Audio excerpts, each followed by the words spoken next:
Hi guys, welcome back to the channel. My name is Frank Lee, and in this video we're going to talk about how to juggle properly. Well, before we start, we would have to talk about why do we juggle. Number one is going to be to learn and develop a good feeling over the ball. Number two, it directly translates into your striking technique. Number one, your posture. We're looking for a low center of gravity with the knees slightly bent and your toes are squeezed together and then pushed down, so that way we have what we call a locked ankle. If your ankles are not locked, your toes will start to come up, which will cause the ball to spin. That's not what we want. We want to make sure by making the right contact, we prevent the ball from spinning and stay in a good rhythm where we can alternate our feet to continue juggling. Try and keep the ball below your head so you don't lose your balance. Next thing you want to make sure is that you are bouncing on your knees rather than being stiff and standing tall. Another good tip is kicking the ball when the ball is coming down relatively low below your waist, not when it's about your waist height or higher. If you start to juggle the ball when the ball is at the higher point, you're going to notice that you are going to start losing your balance. So here are some of the basic steps that you can take to start. So if you're not quite at the level where you can start juggling from the kick-ups, feel free to start from your hands. If your ground is very hard, firm, or maybe a turf, then you can work on bounce, kick, and catch. However, if your ground is soft, wet, muddy, then feel free to throw and kick and catch. What we want to try and do, focus on the left knee going low. If you're kicking with your left foot, then it'll be your right knee. Your left knee should get lower and then your foot comes out with your toes down. Imagine this, if I'm standing on the other side, I should not be able to see the bottom of the foot because that means your toes are coming up. So you want to make sure that your toes are coming down, toes are squeezed, pressed down, and that's how we do it. So again, going back to the basics, we want to try and go with our dominant foot and catch. Make sure that ball doesn't spin as much by making the right contact. Try and keep it about arm's length away from you. If I start to bring the ball a little bit closer and closer, that means my leg will have to be bent, my ankle is going to be bent. That's going to cause the ball to spin and come back towards me, which is not what we want. Again, as you get used to it, then you can start to keep the ball a little bit closer and still be able to manage a good technique. However, we're going to start with our basics. Keep your arms length apart, drive your toes down, and just work on preventing the ball from spinning by making the right contact. Once you get used to this, then you might try and go 1, 2 and catch with your dominant foot or alternate. I prefer this method as it helps you to learn early on how to go with both feet, which is what we want as we get better. Notice how the ball doesn't spin as much and think about where I am kicking the ball. It's not all the way up here, waist height, it's down here. When you make the right contact, you are going to notice that the sound is a lot more full. However, if my ankle is not locked, it's flimsy, and I'm making the contact with my toes, you're going to notice that it sounds thin, more like a slap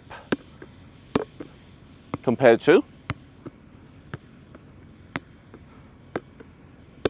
So just from listening, you can tell whether you have made the contact with good technique or bad technique. So always focus on the good technique, which is squeezing your toes, bringing your toes all the way down or foot down so that way your ankle is locked. And you're making the contact on the foot where the bone is sticking out, more like a knuckle, so that way the ball does not spin. In terms of posture, again, you want to focus on getting low, being bouncy on your knees, torsos going up and down together with your head as the ball is moving. And you want to try and make sure you're kicking the ball at the lower points, not too high. And also we keep the ball below our head height to maximize our balance. So let's talk about some variations, and this one is going to be with your inside. You just want to make sure that inside is facing up when you're making the contact, not somewhere else. Think about it this way, the ball is always going to go where your contact surface is facing. So my inside, if it is facing somewhere else and not fully up, then it's going to go to that direction. So if we want our inside to head up, we want to make sure our inside is also facing up. What you want to try and focus on is bringing your inside really fast, whipping it up, because our body has difficult time holding this shape with our inside directly facing up. Try and use the momentum to whip your inside up, so that way the ball puffs up in the air.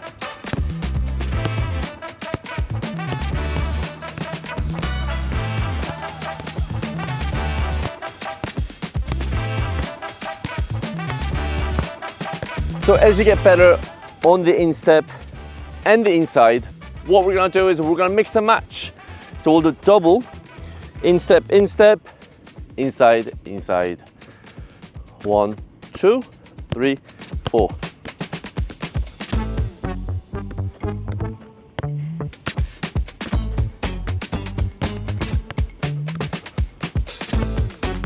Okay, next variation is going to be doubles without dropping your foot. Touch, touch, then you drop. And then we're gonna alternate every double. Again, we wanna prevent the ball from spinning.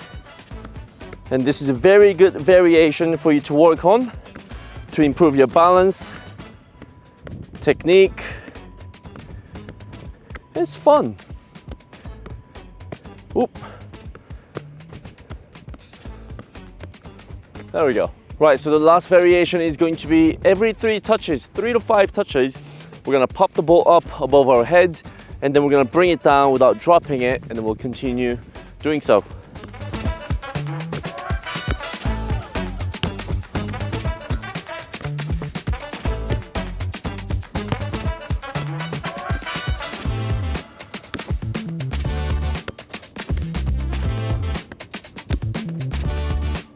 Yeah, this is a very good variation for anyone to practice, because as the ball goes up high, we then have to look up, which will cause for us to focus a little bit more on the balance, and obviously a lot harder for us to control the ball because we don't see our feet. And the ball's coming from a lot higher.